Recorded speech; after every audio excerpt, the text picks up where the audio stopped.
Isang sulyap lang. Isang sulyap sa gitna ng mataong megamall at parang gumuho ang buong mundo ni Isabel Reyes. Huminto ang pagtibok ng kanyang puso. Namutla ang kanyang mukha na parang nakakita ng multo. Isang lalaki. Hindi lang basta lalaki. Ang lalaking iyon na nakatalikod habang kausap ang isang babae ay kamukhang-kamukha ng kanyang asawa. Ang kanyang Miguel. Ang kanyang Miguel na patay na. 5 taon na ang nakalipas mula nang ideklara siyang missing in action, presumed dead sa isang misyon militar. Mama, bilis, hila ng kamay ni Maya, ang 5 taong gulang niyang anak, pabalik sa realidad. Napakagatlabi si Isabel. Impossible. Hindi ito pwede. Guni-guni lang ito ng kanyang matinding pagkalumbay. Ilang beses na niyang naramdaman ito. Ang paghahanap ng anino ni Miguel sa bawat tao, sa bawat sulok ng kanyang buhay. Ngunit ngayon, kakaiba. Pakiramdam niya ay may hindi nakikitang puwersa ang humihila sa kanya papalapit. Naiiwan na siya ni Maya na abala sa pagtingin sa mga laruan sa isang shop. Napakagaan ng mga hakbang ni Isabel habang dahan-dahan siyang lumalapit sa lalaki. Bawat tibok ng kanyang puso ay parang tambol sa kanyang tainga. Kung guni-guni lang ito, gusto niya itong tingnan ng malapitan.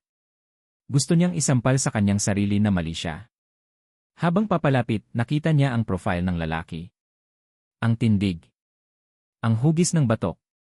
Ang paraan ng paghawak nito sa kanyang cellphone. Hindi. Parang binunot ang kaluluwa ni Isabel mula sa kanyang katawan. Tumindig ang lahat ng balahibo niya. Ang lalaking iyon. Hindi lang siya kamukha. Siya mismo. Siya si Miguel. Walang duda. Kahit pa may hawak siyang tasa ng kape, at may kausap na magandang babae na nakasabit sa kanyang braso, ang bawat detalye ng kanyang mukha at tindig ay sumisigaw ng pangalan ng kanyang asawa. Isang matamis na haplos ng hangin ang humalik sa kanyang pisngi. Ang buhok ni Miguel. Ang hugis ng kanyang labi kapag natawa siya. Ang mga mata. Kahit hindi niya nakikita ng buo ang mga mata, alam niyang iyon ang mga matang nangarap kasama niya. Papa! Isang malakas na sigaw ang nagpalingon sa lahat. Si Maya. Nakaalpas ang bata mula sa pagkakahawak niya at tumakbo papunta sa lalaki. Hindi niya namalayan ang bilis ng pagtakbo ng anak. Maya, hindi, bulong ni Isabel, ngunit huli na. Narinig niya ang tunog ng tasa na nabasag sa sahig. Tumayo ang lahat ng balahibo ni Isabel. Nagulat ang lalaki nang may munting bata ang bumaluktot sa kanyang binti, mahigpit na yumakap na parang kawayang inuga ng hangin. Huminto ang lahat. Napatigil ang ingay ng mall. Nakatingin ang lahat ng tao sa kanila. Papa, miss na po kita, sabi ni Maya, nakangiti ng pagkatamis-tamis. Kumunot ang noo ng lalaki, tila hindi maintindihan ang nangyayari. Tumayo siya ng tuwid, hawak pa rin ang munting kamay ni Maya. Ang tingin niya ay walang emosyon, maliban sa isang matinding pagkalito. Pagkatapos, dahan-dahan siyang lumingon kay Isabel. Nagkatitigan sila. Sa wakas. Ang mga mata. Mga matang parang nakita niya na sa panaginip, ngunit may kakaibang lambong na bumabalot dito. Walang pagkilala. Walang anumang bakas ng nakaraang pag-ibig. Ni Miguel. Biglang nanlambot ang tuhod ni Isabel. Pakiramdam niya ay binitin siya sa alapaap at saka biglang ibinagsak sa matigas na semento. Mali siya. Hindi siya ito. Pasensya na po, ma'am, sabi ng lalaki, kalmado ang boses ngunit may bahid ng pagkalito. Nagkamali po siguro ang anak ninyo. 1,000 kutsilyo ang tumusok sa puso ni Isabel. Hindi. Paano? Hindi niya matanggap. Hindi niya kayang tanggapin. Jel. Mahina niyang bulong, halos hindi na lumalabas ang tinig. Jel, ako to, si Isayli. Tiningnan siya ng lalaki nang may pagtataka. Wala siyang nakitang anuman sa kanyang mga mata maliban sa pagkalito. Ngunit nang muling tumingin siya kay Maya, na ngayon ay kumakapit sa kanyang binti, may kakaibang nangyari. Parang may nagsimulang bumiyak sa dingding ng pagkalito sa kanyang mga mata. Isang kislap ng sakit. O pagkaawa. Dahan-dahang lumabas ang isang butil ng luha mula sa sulok ng kanyang mata, dumausdos sa kanyang pisngi. Kasunod nito, isa pa. At isa pa. Hanggang sa tuluyan ng bumuhos ang mga luha sa kanyang mukha. Isang lalaking may mukha ni Miguel, na may balikat ng kanyang Miguel, ay umiiyak sa harap niya habang nakatingin sa kanilang anak. Parang kinilabutan ang buong katawan ni Isabel. Ano ito? Bakit siya umiiyak? Kilala niya ba si Maya? O ito ba ay simpleng epekto ng emosyon ng bata? Ang babaeng kasama niya, si Sofia Alcantara, ay mabilis na lumapit. Ang mukha nito ay galit. Galit na galit. Daniel, anong nangyayari dito? Matalim na tanong ni Sofia, at agad na hinila si Daniel palayo kay Maya. Hindi ko alam, Sofia, sagot ni Daniel, ang boses ay nanginginig pa rin dahil sa hindi maipaliwanag na emosyon. Basta bigla na lang akong nalungkot. Naguluhan ako. Hinila ni Sofia si Daniel palayo, parang may kinatatakutan na makita ang mga tao. Niyakap niya si Daniel at ibinaling ang matalim na tingin kay Isabel. Isang tingin na punong-puno ng babala ng pagmamay-ari. Wala kaming kilalang Maya o Isay, mariin na sabi ni Sofia habang papalayo na sila. Nagkakamali ka lang, binibini. Ngunit habang papalayo sila, nakita ni Isabel ang huling sulyap ni Daniel. Nakatingin siya kay Maya, at ang luha sa kanyang mga mata ay nanatili doon, sa kabila ng pagtatago ni Sofia sa kanyang mukha. Hindi nagtagal, tuluyan na silang nawala sa paningin ni Isabel, sumakay sa isang mamahaling sasakyan. Naiwan si Isabel, nakatayo sa gitna ng malawak na espasyo ng Mega Mall, hawak pa rin ang nalilitong si Maya. Ang basag na tasa ng kape sa sahig ay tanging saksi sa kakaibang tagpong iyon. Bumalik ang ingay ng mall. Ang mga tao ay nagpatuloy sa kanilang pamimili, tila walang nangyari. Ngunit sa loob ni Isabel, isang bagong mundo ang gumuho at nabuo ng sabay. Ang matinding lungkot na namayani sa kanya sa loob ng 5 taon ay napalitan ng matinding pagkalito, pagdududa, at isang kislap ng pag-asa. Miguel. Siya ba talaga si Miguel? Bakit siya umiyak? Bakit hindi niya siya kilala? Napayakap ng mahigpit si Isabel sa kanyang anak. Hinalikan niya ang buhok ni Maya. Ang munting bata na ito ang naging tulay. Ang munting bata na ito ang nagdulot ng emosyon na hindi maipaliwanag sa lalaking kahawig ni Miguel. Napakagatlabi si Isabel, pinipigilan ang luha na umalpas sa kanyang mga mata. Hindi niya maaaring baliwalain ang nangyari. Hindi niya maaaring kalimutan ang mga luhang iyon. Mayroon siyang dapat malaman. Mayroon siyang dapat hanapin. Kahit pa nangangamba siya sa maaaring matuklasan, isang matinding pagpapasya ang namuo sa kanyang puso. Hindi ko siya susukuan, Miguel, bulong niya sa hangin, habang tinitingnan ang lugar kung saan huling nakita ang lalaki. Hindi ko susukuan ang paghahanap sa iyo. Kung ikaw nga yan, hahanapin kita. At ibabalik kita. Mabilis siyang naglakad, hila-hila si Maya, papalabas ng Mega Mall. Ang kanyang mga mata ay matalim, ang puso ay puno ng matinding determinasyon. Ngunit kahit anong bilis niya, huli na. Ang sasakyan ay wala na. Naiwan si Isabel sa gitna ng traffic, habol ang hininga. Nanginginig ang kanyang mga kamay. Parang pinipiga ang puso niya sa pagkalito at pag-asa. Ito ba ay tunay? O isa lang bang malupit na biro ng tadhana? Ang tanong na iyon ay bumalot sa kanyang isip, nagbibigay ng kakaibang pighati at pag-asa ng sabay. Magulo. Masakit. Ngunit mayroong isang bagay na nagsasabi sa kanya na hindi ito ang katapusan. Ito ay simula pa lamang. Madilim ang paligid. Malalim na ang gabi, ngunit ang mga mata ni Isabel ay nakadilat pa rin. Nakatingin siya sa kisam ng kanyang silid, nakikinig sa mahinang paghilik ni Maya sa kabilang kama. Hindi siya makatulog. Bawat pagpikit ng kanyang mata ay bumabalik ang mukha ng lalaki kanina sa mall. Si Daniel Ramirez. Pero para sa kanya, siya si Miguel. Naramdaman niya ang matinding pagkahilo sa dami ng iniisip. Naramdaman na niya ito noon, lalo na sa mga unang buwan pagkatapos ng balitang nawawala si Miguel. Ang pakiramdam na parang pinipiga ang puso. Ang paghahanap ng anino niya sa bawat sulok ng kanyang buhay. Ang panaginip na buhay pa siya, nababalik siya. Ngunit kanina, hindi ito panaginip. Hindi ito guni-guni. Niyakap ni Maya ang lalaki. Tinawag siyang Papa. At ang lalaki, umiyak. Bakit siya umiyak? Iyon ang tanong na bumabalot sa kanyang isip. Kung hindi siya si Miguel, bakit siya umiyak nang tawagin siyang Papa ni Maya? Ang mga luha sa kanyang mga mata ay totoo. Ang pagkalito sa kanyang mukha ay totoo. Ngunit ang kawalan ng pagkilala, ang malamig na pagtanggi ni Sofia, iyon din ay totoo. Napahawak si Isabel sa kanyang dibdib. Masakit. Nakakalito. Parang nagkaroon ng maliit na butas sa kanyang puso, at doon pumapasok ang hangin ng pagdududa, ngunit pati na rin ang matinding pag-asa. Kinabukasan, maaga pa lang ay nakapaghain na si Isabel ng almusal. Ang amoy ng kape at bagong lutong pandesal ay bumalot sa kanilang maliit na kusina sa San Isidro, Quezon. Isang simpleng buhay, malayo sa ingay at bilis ng Manila. Ito ang pinili niyang buhay pagkatapos ng insidente, para malayo si Maya sa lahat ng masakit na alaala.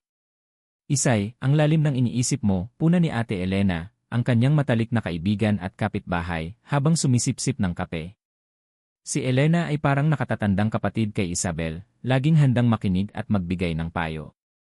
Napakagatlabi si Isabel. Alam niyang hindi niya ito kayang itago. Kailangan niyang sabihin sa isang tao.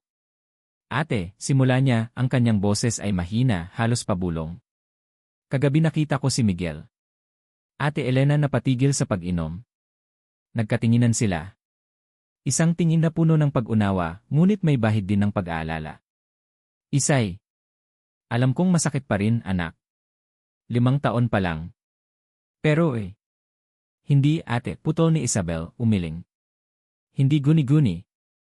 Hindi ilusyon. Nakita ko siya. Sa Mega Mall. Siya mismo. Inilapag ni Elena ang tasa. Isay, kalmahin mo ang sarili mo. Alam kong naghahanap ka ng closure. Pero nakita mo lang ba siya?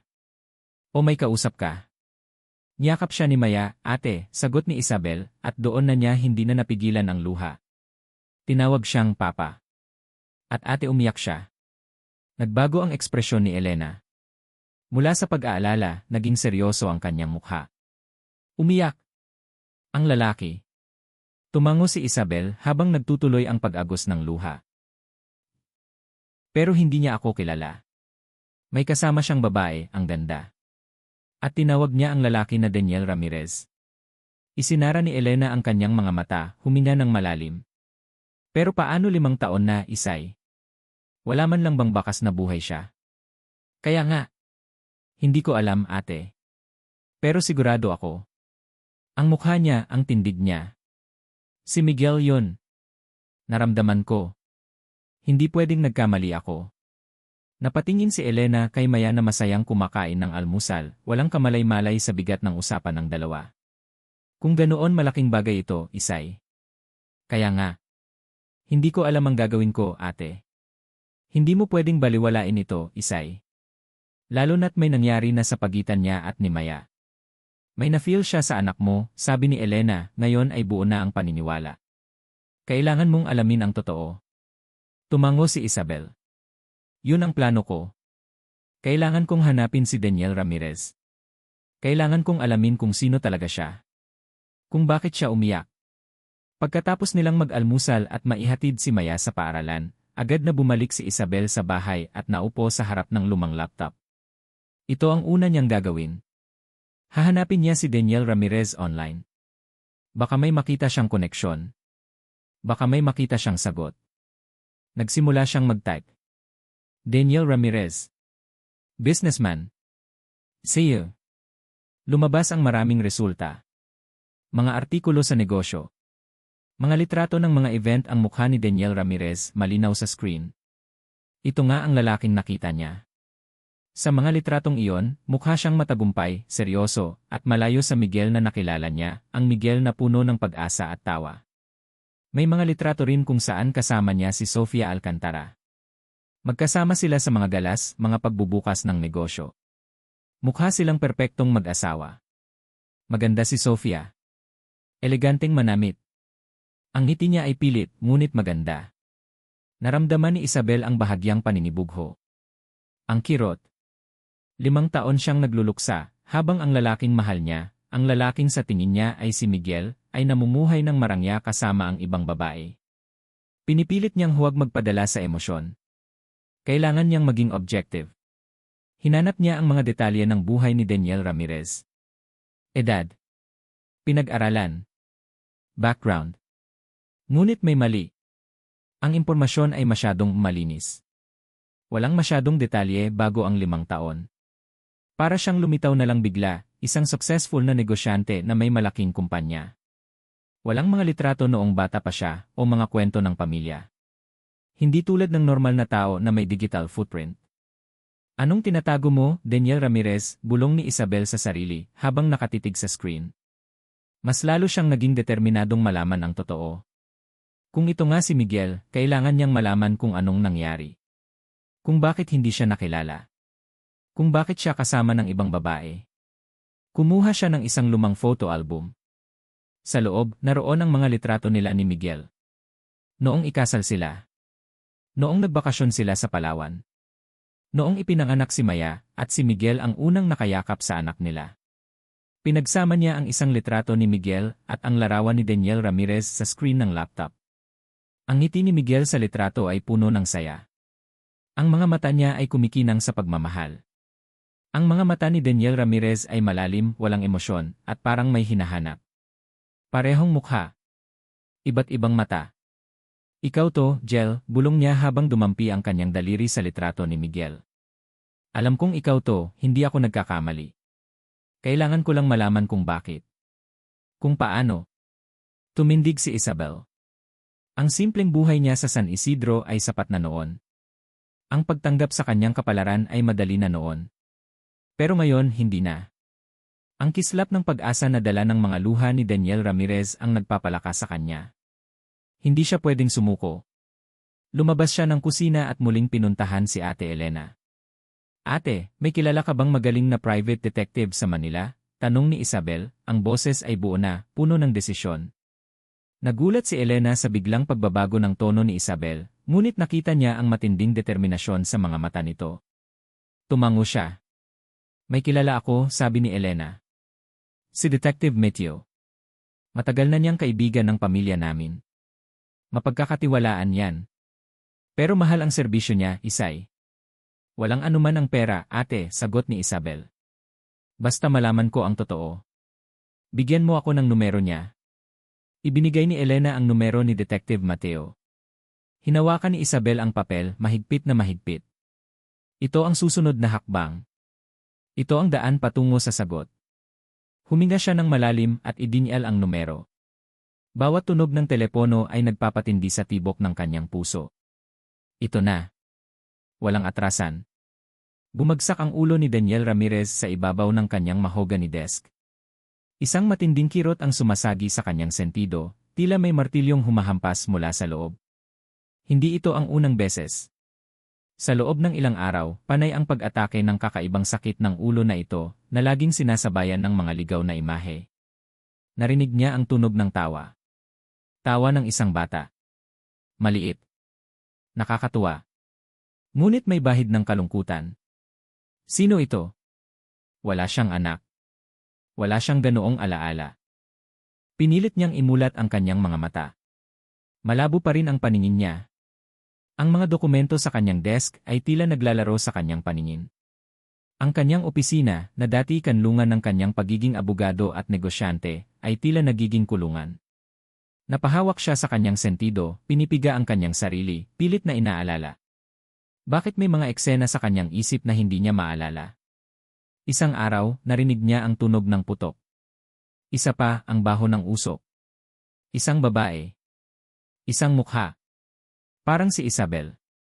Pero paano? Hindi niya kilala si Isabel. O kilala niya? Daniel, nandito na ako. Nagulat si Daniel at mabilis na nag-ayos ng upo. Si Sofia Alcantara, ang kanyang asawa. Partner, ay nakatayo sa pintuan ng kanyang opisina. Nakangiti siya, ngunit may kakaibang tensyon sa kanyang mukha. Hawak niya ang isang baso ng tubig at gamot. Kailangan mo nang inumin ito, honey, sabi ni Sofia, lumapit at inilapag ang baso sa desk.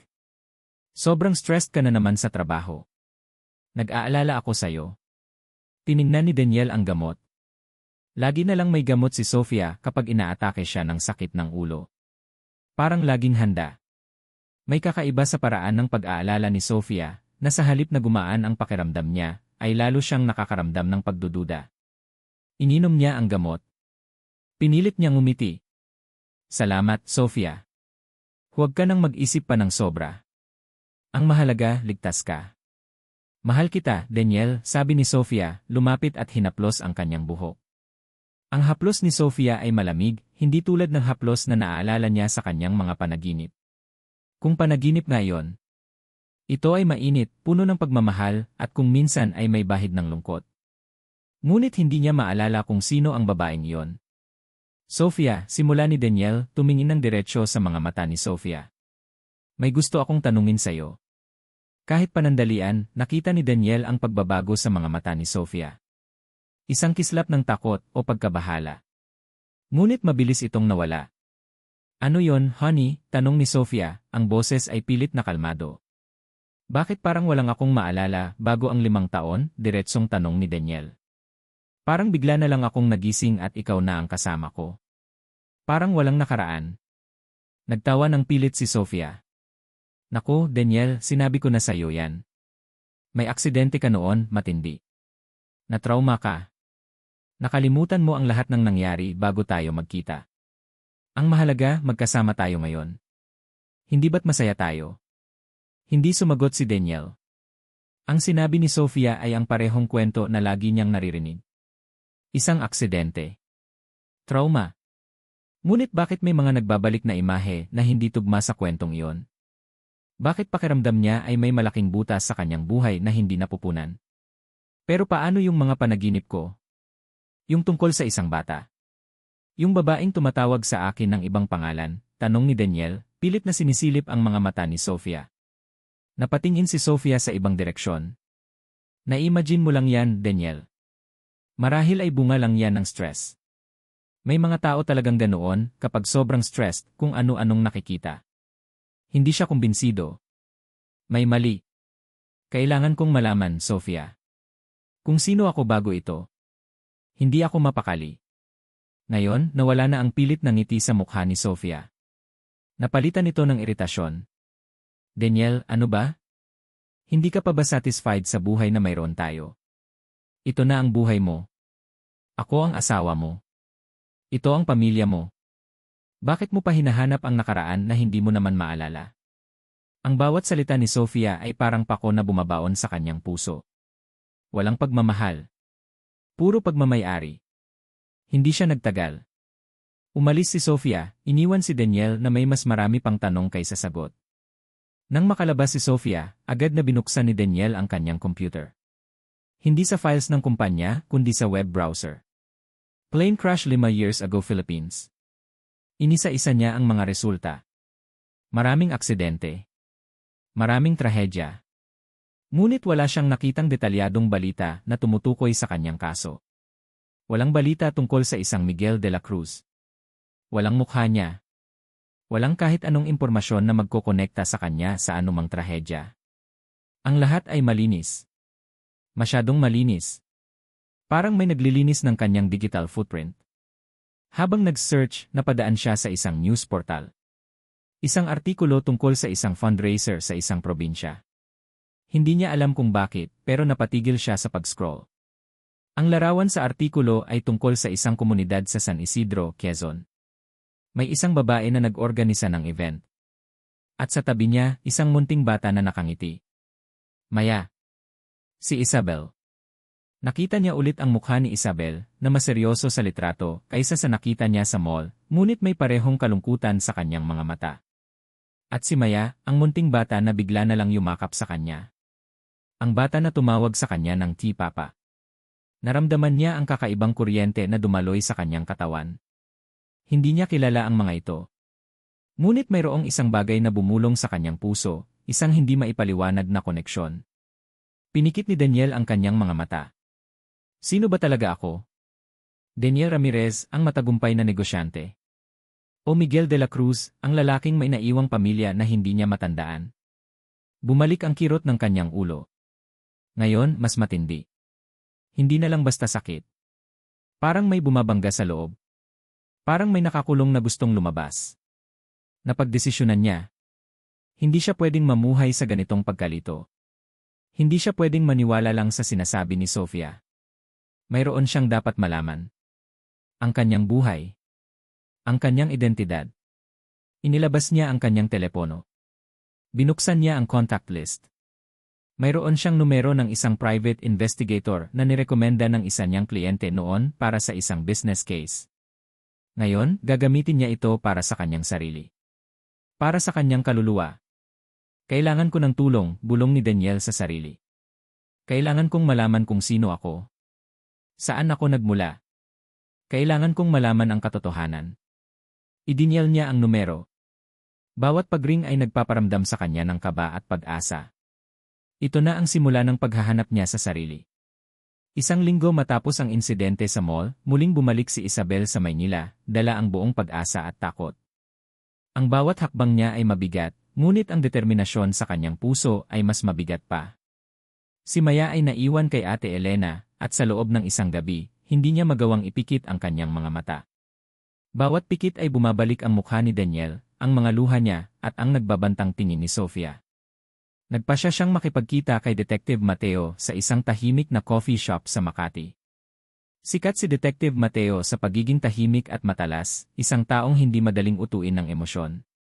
Ito ang dahilan kung bakit siya irerekomenda ni Ate Elena, alam niyang kailangan niya ang isang professional at objective na pananaw. Nang makarating si Isabel, nandoon na si Detective Mateo.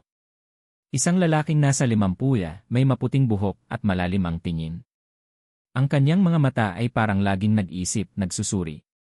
Mahigpit ang pagkakamay niya, ngunit may bahid ng pagdududa ang tingin niya. Binibining Reyes, bati ni Detective Mateo, ang boses ay mababa at malalim. Salamat sa pagpunta. Umupo si Isabel.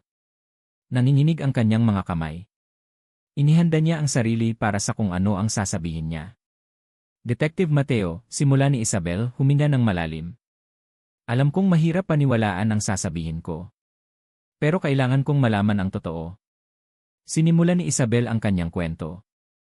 Ang pagkawala ni Miguel 5 taon na ang nakalipas. Ang sakit. Ang pagpapalaki kay Maya ng mag-isa.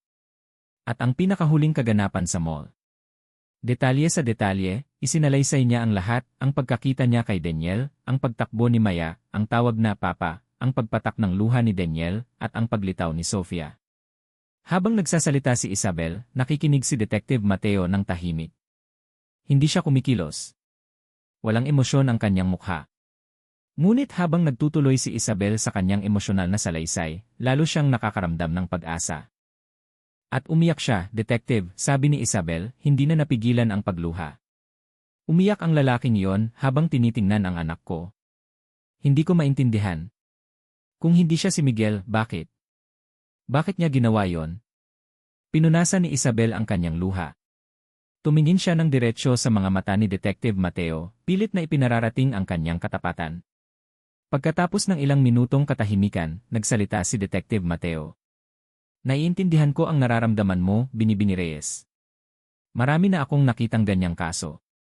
Minsan, ang paghahanap ng pag-asa ay nagpapabulag sa atin. Napakagatlabi si Isabel. Hindi po ito ilusyon, Detective. Handa akong bayaran kayo ng kahit magkano, basta alamin niyo ang totoo. Kahit gaano pa kasakit ang matuklasan ko. Napabuntong hininga si Detective Mateo. Tumingin siya sa labas ng bintana, tila may malalim na iniisip. Ang kasong ito ay komplikado. Kung totoo ang sinasabi mo, may malalim na dahilan kung bakit niya kinakalimutan ang nakaraan niya. At kung may kasama siyang babae na may koneksyon sa kanya, malamang ay mayroong nakatagong katotohanan na hindi niyo alam. Tumingin muli si Detective Mateo kay Isabel. Nakita niya ang matinding pagdurusa at ang kislap ng pag-asa sa mga mata ng babae. Isang bagay sa katapatan ni Isabel ang nagpatinag sa kanyang propesyonal na pananaw. CJ, Binibining Reyes. Tatanggapin ko ang kaso mo. Ngunit tandaan mo, kapag nagsimula na tayo, walang atrasan. At maaaring may matuklasan ka na mas masakit pa sa pagkawala niya. Handa ako, matapang na sagot ni Isabel. Kaya nagsimula ang paghahanap. Sa mga sumunod na araw, si Detective Mateo ay parang anino, walang tigil sa paggalaw. Hindi siya nagbibigay ng masyadong detalye, ngunit bawat tawag niya kay Isabel ay nagbibigay ng kakaibang kaba sa dibdib niya. Sa kanyang opisina, si Detective Mateo ay abala sa kanyang computer, nagbabrowse ng mga database, nagtatawagan sa mga koneksyon niya sa gobyerno at sa military. Ang unang target niya ay si Daniel Ramirez. Yenel, bulong niya sa sarili habang nakatitig sa screen. Daniel Ramirez. Isang biglaang paglitaw. Nakita niya ang profile ni Daniel Ramirez. Mga negosyo. Mga award. Lahat ay nagaganap sa loob lamang ng 5 taon. Walang maayos na background bago yon. Walang birth certificate na madaling mahanap. Walang records ng eskwelahan. Walang family history. Para siyang lumitaw mula sa kawalan, isang malinis at perpektong profile ng isang bagong yumaman. Masyadong malinis, bulong ni Mateo, kumunot ang noo. Ang ganoong klaseng profile ay nagpapahiwatig ng isang bagay. Pinipilit itong itago. Sino ka talaga, Daniel Ramirez? Sunod niyang inimbestigahan si Sofia Alcantara. Madaling nahanap ang kanyang profile. Isa siyang prominenteng socialite, anak ng isang maimpluwensyang pamilya. Alcantara di. Bulong ni Mateo. Pamilyar ang apelyido. Nagtype siya ng ibang pangalan. General Antonio Salazar. Lumabas ang isang litrato ng isang matandang general may suot na uniforme. Tanda niya ang pangalan.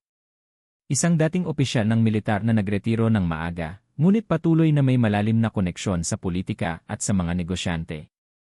May mga bulong-bulungan din noon tungkol sa kanya na may kinalaman sa mga anomalya sa military, ngunit walang napatunayan. Isang tao na may kapangyarihan at kayamanan, at mayroong mga anino na sumusunod sa kanya. At ngayon, ang kanyang anak ang kasama ni Daniel Ramirez. Isang seryosong koneksyon. Napakagatlabi si Detective Mateo. Ang kasong ito ay mas malalim kaysa sa akala niya. Hindi ito basta kaso ng nawawalang asawa na biglang nagpakita. Ito ay may kinalaman sa malalaking tao. Habang nagtatrabaho si Detective Mateo, nakaupo si Isabel sa kanyang bahay sa San Isidro, pilit na kinakalma ang kanyang sarili. Niyakap niya si Maya, pinipilit na huwag ipakita ang takot na lumalaki sa kanyang dibdib. Isang hapon, habang naglalaba siya, nag-vibrate ang kanyang cellphone. Isang text message mula sa isang hindi kilalang numero. Tigilan mo na ang paghahanap. Para sa kapakanan ng anak mo. Nanlamig ang buong katawan ni Isabel. Nahulog ang kanyang cellphone. Nanginginig ang kanyang mga kamay. Sino ang nagpadala nito? Paano niya nalaman ang tungkol sa kanyang paghahanap? Naramdaman ni Isabel ang lalamunan niya. Ang takot. Para kay Maya. May kinalaman ito kay General Salazar. Nakapasok na ba siya sa isang mundo na hindi niya nauunawaan? Bigla, lumakas ang determinasyon ni Isabel. Hindi siya maaaring umatras. Hindi siya maaaring matakot. Kung totoo ngang si Miguel si Daniel, at may nagtatangkang itago siya, may mas malalim na dahilan. At kailangan niya itong malaman para sa kapakanan ni Maya.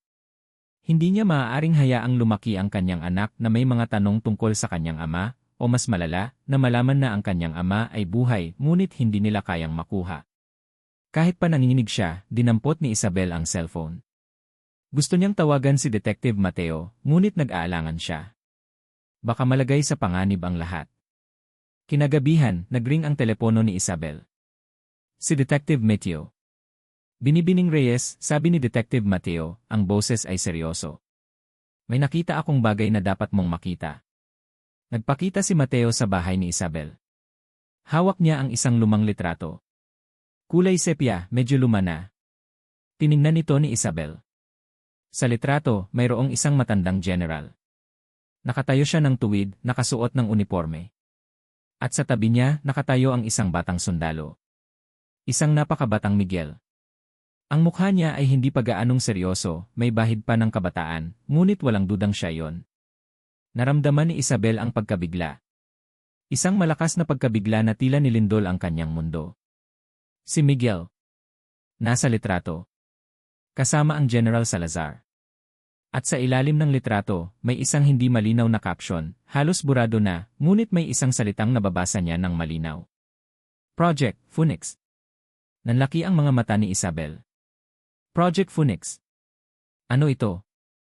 Isang cold shaver ang dumaloy sa kanyang gulugod. Ang larawang iyon ay nagbubukas ng isang pinto. Isang pinto patungo sa isang nakaraan na mas komplikado at mas mapanganib kaysa sa inaakala niya. Nagising si Daniel Ramirez na basang-basa ng pawis. Bumungad sa kanya ang madilim na kisam ng kanyang silid, ngunit ang kanyang isip ay nananatili sa bangungot na kakatapos lang. Isang malakas na putok. Apoy. Usok. At isang boses. Isang malalim, nagpapagalit na boses. Wala kang makikita, sundalo. Manahimik ka. Manahimik ka. Ang boses na yon ay pamilyar. Kay General Salazar. Ang ama ni Sofia. Bakit? Bakit niya napanaginipan yon? Parang totoo. Sobrang totoo. Kinuha ni Daniel ang kanyang cellphone, binuksan ang contacts. Ang numero ng private investigator na tinawagan niya. Hindi pa siya tumawag pabalik. Kailangan niyang malaman ang totoo. Hindi na niya kayang maniwala pa sa mga kwento ni Sofia. Bumangon siya. Masakit ang kanyang ulo. Hindi na lang basta kirot. Parang may pumipiga sa kanyang utak. Bawat oras, lumalabas ang mga bagong fragmented memories, at ang bawat isa ay mas masakit kaysa sa nauna. Isang larawan ng isang babaeng nakangiti. Isang sing-sing. Isang munting kamay na humahawak sa kanyang daliri. Maaari bang totoo ang sinabi ni Isabel? Ang babae sa mall na tumawag sa kanya ng gel. At ang bata, si Maya. Hindi niya mapigilang maisip ang mga luha na dumaloy sa kanyang mga mata nang yakapain siya ni Maya. Ano ang ibig sabihin noon?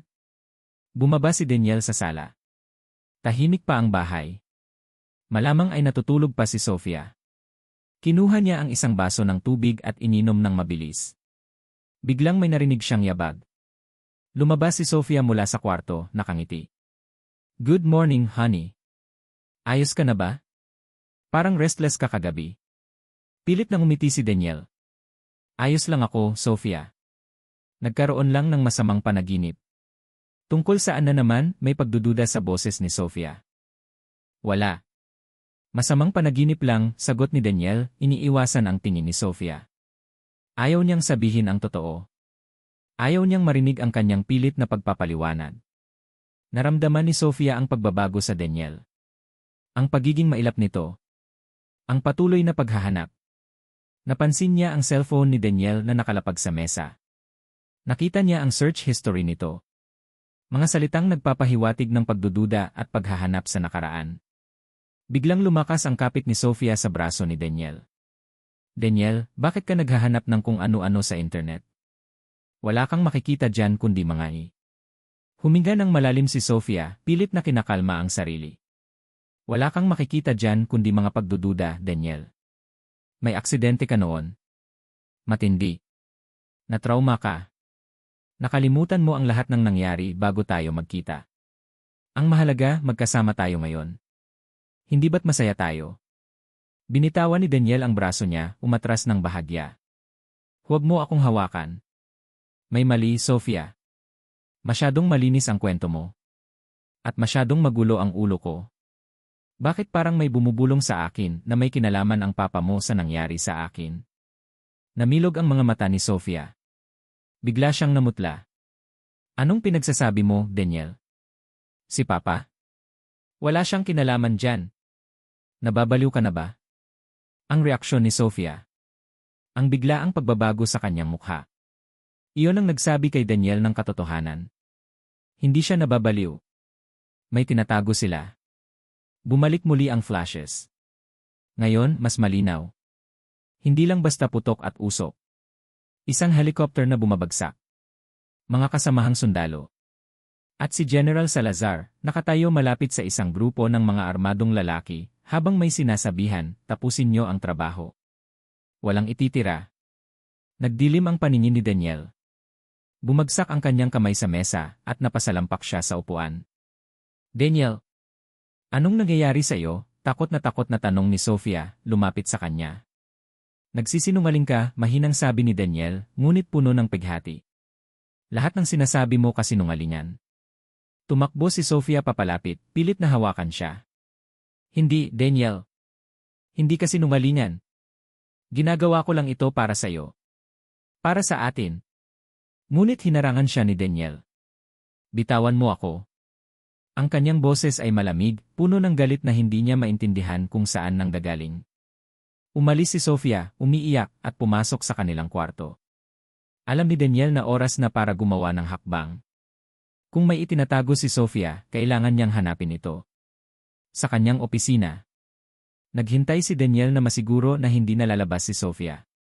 Pagkatapos, dahan-dahan siyang naglakad papunta sa kanyang opisina.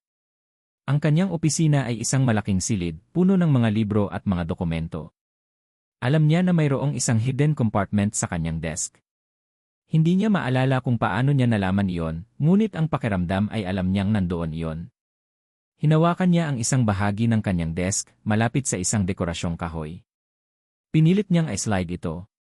Click! Dahan-dahang nagbukas ang isang maliit na drawer. Walang masyadong laman.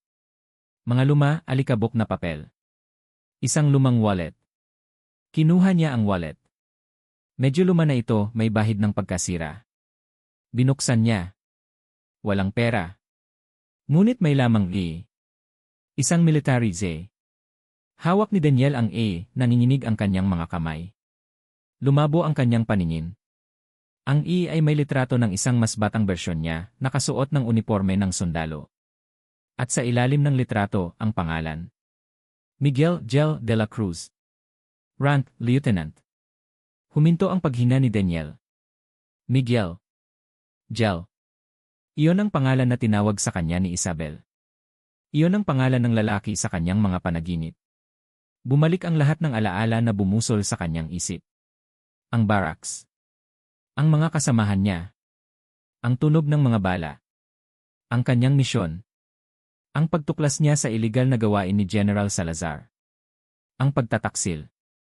Ang pagbagsak ng helicopter. Ang paggising niya sa isang madilim na lugar na may mga taong nakasuot ng medical uniform at naroon si Sofia, nakatingin sa kanya ng may kakaibang ekspresyon. Lahat. Lahat ay nagbalik. Hindi siya Daniel Ramirez. Siya si Miguel de la Cruz.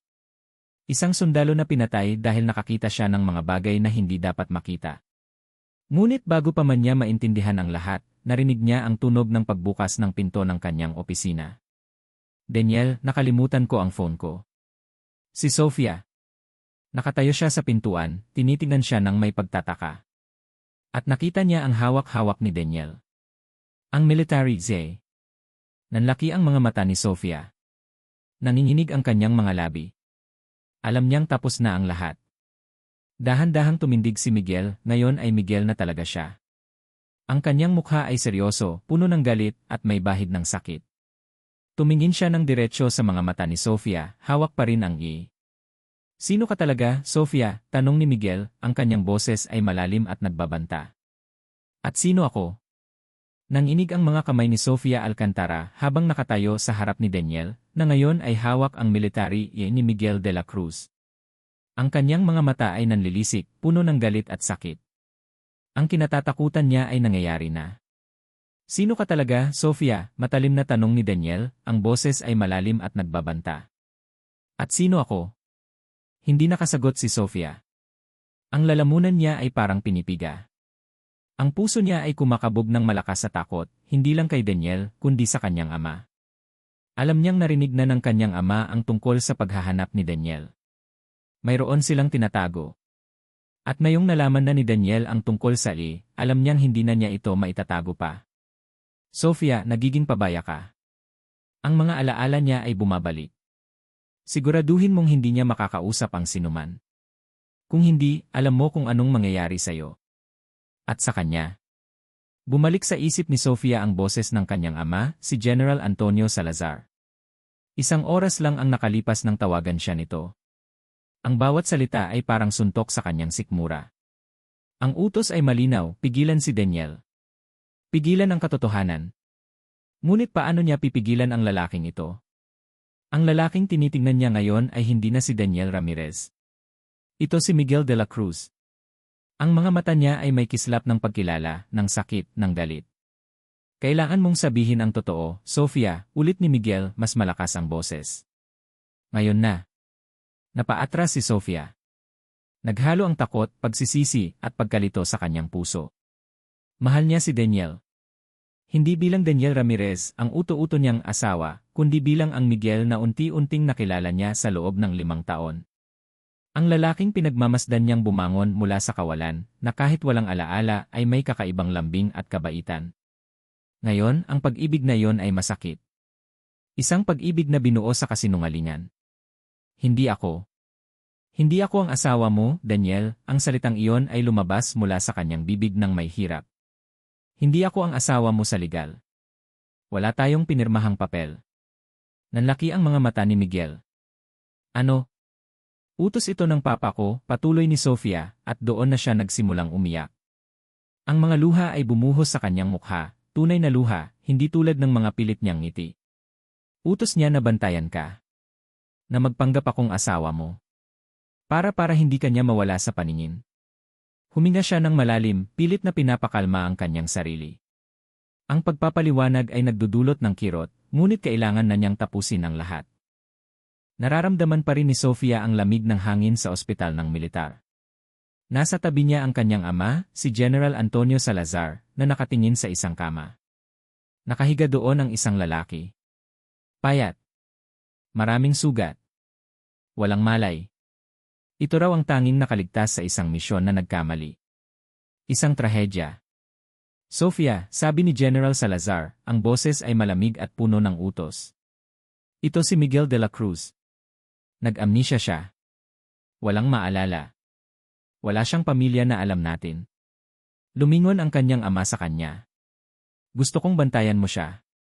Maging asawa ka niya. Bibigyan kita ng lahat ng kailangan mo. Ang gusto ko lang, huwag siyang mawawala sa paningin natin. At walang sinumang makakaalam na buhay siya. Malinaw. Nakaramdam si Sofia ng pagkabigla. Isang malaking kasinungalingan. Ngunit ang tingin ng kanyang ama ay nagbabanta. Alam niyang walang pagpipilian. Mula pa noon, sunod-sunuran na siya sa ama. Ang kanyang pagiging anak ay isang sumpa. Lumapit siya sa lalaki. Daniel Ramirez, iyon ang bagong pangalan niya. Habang lumipas ang mga araw, nakita niya kung paano bumangon si Daniel. Mula sa pagiging walang malay, naging isang tao siya na may sariling isip, sariling ambisyon. At sa prosesong iyon, unti-unting lumalim ang nararamdaman niya para sa lalaki. Isang pag-ibig na hindi niya alam kung totoo o bunga lang ng kasinungalingan. Ngunit para sa kanya, totoo ito. Siya ang gumabay sa kanya. Siya ang kasama niya. Ngayon, nasisira ang lahat. Hindi ako pwedeng suwayin ang papa ko, sabi ni Sofia, bumalik sa kasalukuyan, at muling tiningnan ang mga mata ni Miguel. Pero sa loob ng 5 taon, Daniel. Minahal kita. Hindi ko alam kung paano ko sasabihin. Pero minahal kita bilang ikaw. Kahit alam kong isa itong kasinungalingan. Nanatiling kalmado si Miguel, ngunit ang bawat salita ni Sofia ay parang kidlat na tumatama sa kanya. Naaalala niya ngayon. Ang mga gamot. Ang patuloy na sakit ng ulo. Ang lahat ng iyon ay bahagi ng plano. Bakit, tanong ni Miguel, ang boses ay halos pabulong. Bakit pinatay ng papa mo ang Miguel na yon? At bakit niya ako buhayin para gawing Daniel Ramirez? Napahawak si Sofia sa kanyang dibdib. Nalaman mo ang tungkol sa mga transaksyon niya, Daniel. Tungkol sa illegal na bentahan ng armas. At drugs. Siya ang nag-utos na itumba ang helicopter mo. Ikaw lang ang tanging nakaligtas. Pinapaniwala niya ang lahat na patay ka na. Kinuha ka niya. Pinagamot. Binigyan ng gamot para hindi ka makatanda. At para maging kontrolado ka. Ang katotohanan ay mas masakit kaysa sa inaakala ni Miguel. Pinatay siya. Ang sarili niyang unit. Ang sarili niyang buhay. At ang kanyang pamilya. Pero si Isay si Mayan. Nalilitong sabi ni Miguel. Wala akong alam sa kanila, sabi ni Sofia. Hindi sinabi sa akin ng papa ko na mayroon kang pamilya. Nalaman ko lang sa'yo noong makita mo sila sa mall. Natakot ako. Dahil alam kong simula na yon ng pagbabalik mo. Ngayon, naintindihan ni Miguel ang sakit na naramdaman niya nang yakapin siya ni Maya. Ang koneksyon. Ito ay koneksyon sa kanyang dugo. Sa kanyang anak. Sa kanyang pamilya. Patay na ang Miguel na yon, Daniel, sabi ni Sofia, lumapit sa kanya, pilit na hawakan ang kanyang kamay. Ito na ang buhay mo. Ako ang kasama mo. Hayaan na natin ang nakaraan. Ngunit umatras si Miguel. Tiningnan niya si Sofia ng may pagkalito. Hindi. Hindi ko hahayaan ang nakaraan. Kailangan kong malaman ang lahat. Kung sino ang nagplano ng lahat ng ito. Ang papa ko, mahinang sabi ni Sofia. Si General Salazar. At ikaw bahagi ka ng lahat ng ito. Napayuko si Sofia. Wala akong choice, Daniel. Kung hindi ko siya susundin, baka mapahamak ako. O mapahamak ka. Kung gayon, patunayan mo. Hindi nagsalita si Sofia. Lumapit siya sa isang selyadong drawer sa ilalim ng desk. Kinuha niya ang isang susi mula sa kanyang pitaka. Binuksan niya. Sa loob, mayroong isang folder. Ito ang ilan sa mga lumang dokumento mo, sabi ni Sofia, inilabas ang folder. Mga litrato mo noong sundalo ka pa. Mga report ng mga misyon mo. Pinanatili ko ang mga ito. Dahil sa loob ko, umaasa akong maalala mo ako. Pero siguro hindi pala.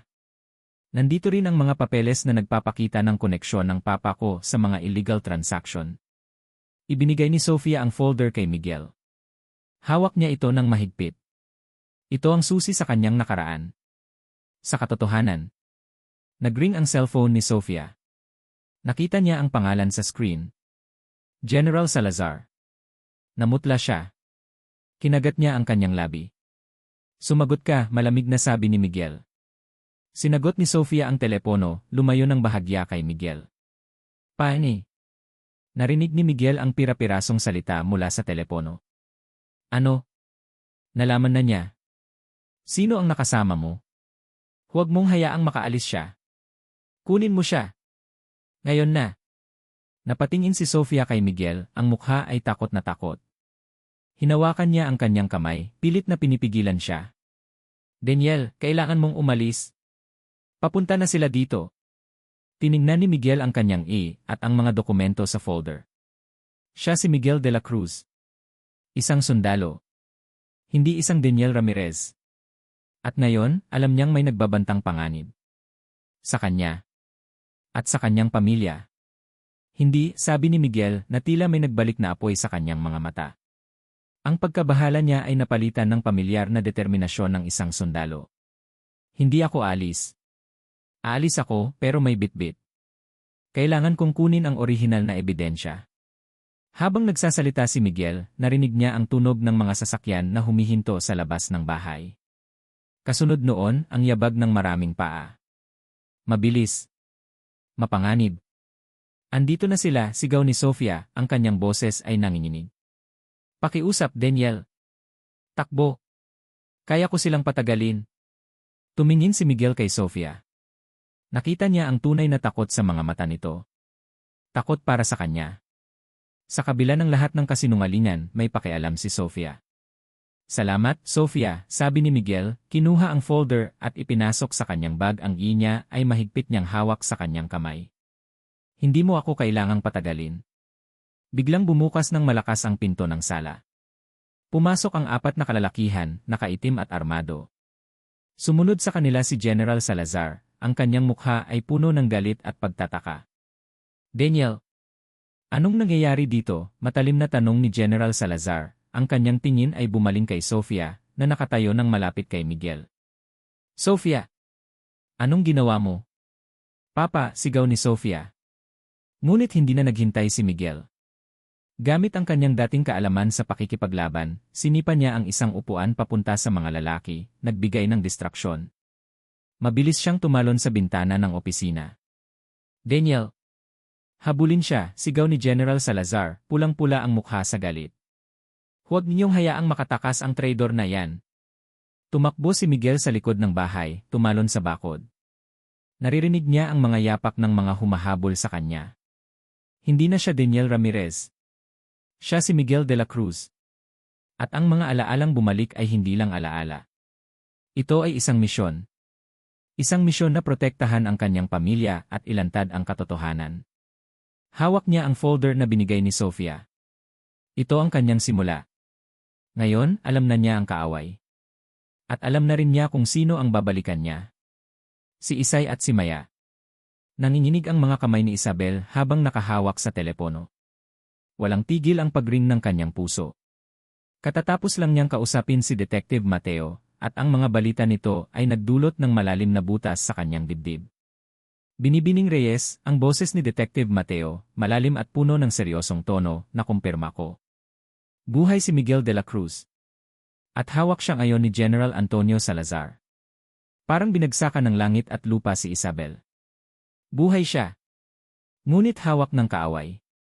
Ang kislap ng pag-asa ay mabilis na napalitan ng matinding takot. Paano? Saan? Halos maiyak na tanong ni Isabel. Sa isang pribadong pasilidad, Binibining Reyes. Malayo sa syudad. Ito ang isa sa mga base ng General. May koneksyon ako na nagkumpirma na hawak niya si Daniel Ramirez o Miguel de la Cruz kung iyon niya ang tunay niyang pangalan. At ang Sofia Alcantara na kasama niya ay anak ni General Salazar. Hindi asawa kundi bantay. Sumakit ang ulo ni Isabel sa dami ng impormasyon. General Salazar. Anak niya. Isang malaking kasinungalingan. Pero bakit? Anong kinalaman ng General sa pagkawala ni Miguel? Tanong ni Isabel, ang boses ay nanginginig.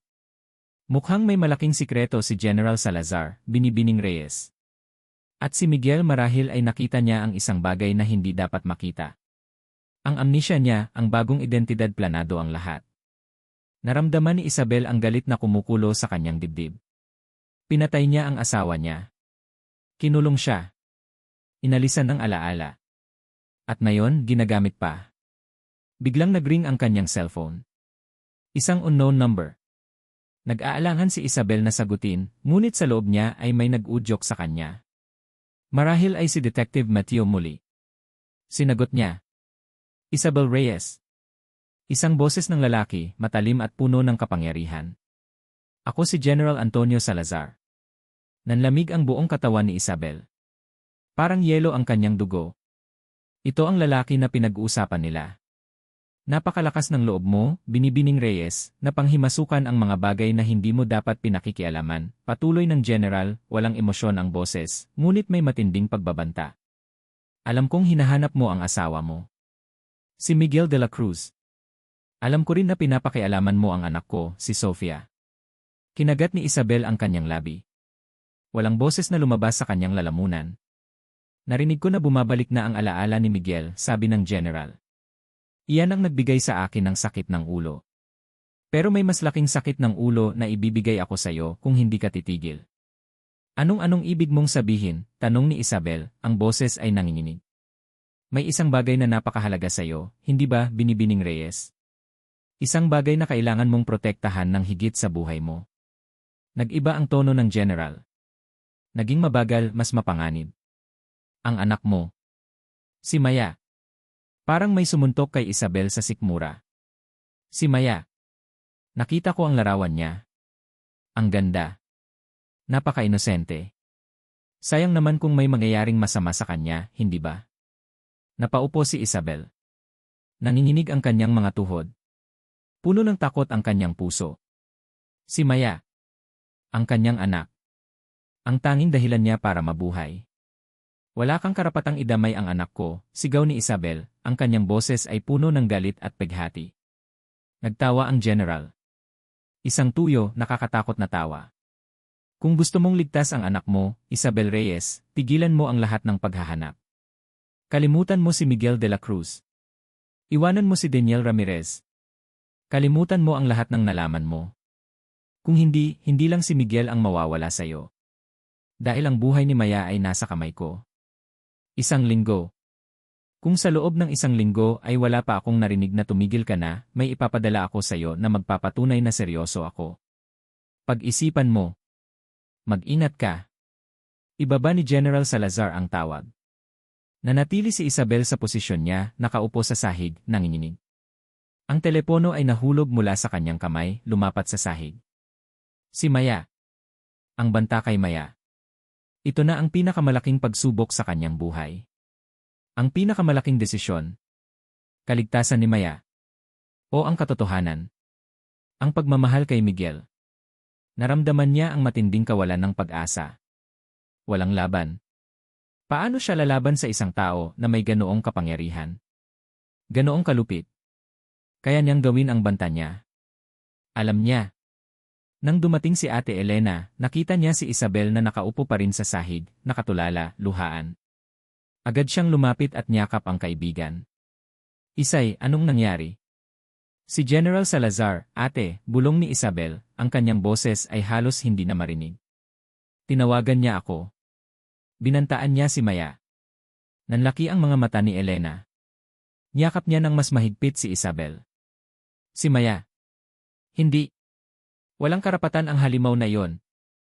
Wala akong choice ate, sabi ni Isabel, umiiyak. Kailangan kong huminto. Para kay Maya. Hindi ko kayang mawala ang anak ko.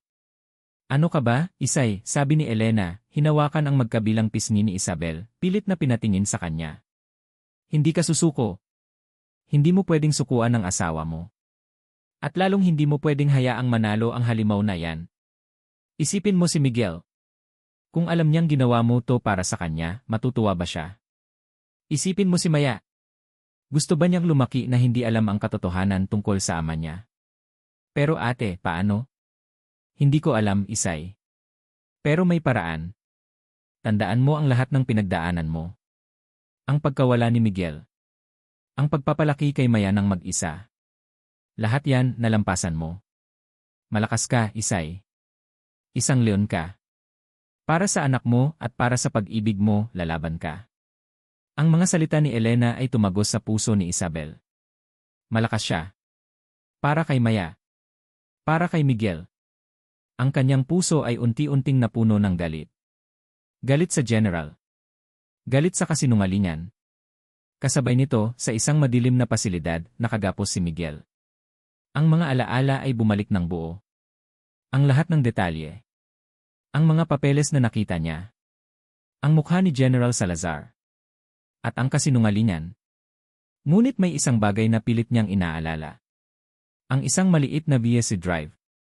Inilagay niya ito sa isang lugar na walang sinumang makakahanap. Isang lugar na tanging siya lang ang nakakaalam. Pilit niyang naaalala ang lokasyon. Sa isang lumang apartment na pinagkukuhanan niya ng gamit. Sa isang lihim na compartment sa ilalim ng sahig. Mayroon itong mga datos. Mga ebidensya. Ang lahat ng kailangan para ilantad si General Salazar. Kailangan niyang makatakas. Kailangan niyang kunin ang ebidensya. Para kay Isay. Para kay Maya. Sa San Isidro, tumindig si Isabel. Ang kanyang mga mata ay matalim. Ang takot ay naroon pa rin, ngunit ngayon, nababalutan ito ng isang matinding determinasyon. Tama ka, ate, sabi ni Isabel, kumuyom ang kanyang kamao. Hindi ako susuko. Kung gusto niyang maglaro, maglalaro tayo. Pero ako ang magtatapos nito. Idinyal niya ang numero ni Detective Mateo. Detective, sabi ni Isabel, ang boses ay matapang. Kailangan nating iligtas si Miguel. At ilantad si General Salazar. May plano ako. Bumukas ang mga mata ni Miguel de la Cruz, puno ng pagkilala at isang matinding galit. Hindi na siya Daniel Ramirez. Ang lahat ng alaala ay bumalik, parang alon na lumamon sa kanyang isip, nagdala ng sakit, galit, at isang matinding determinasyon. Naaalala niya ang lahat. Ang misyon. Ang pagtataksil ni General Salazar. Ang pagbagsak ng helicopter.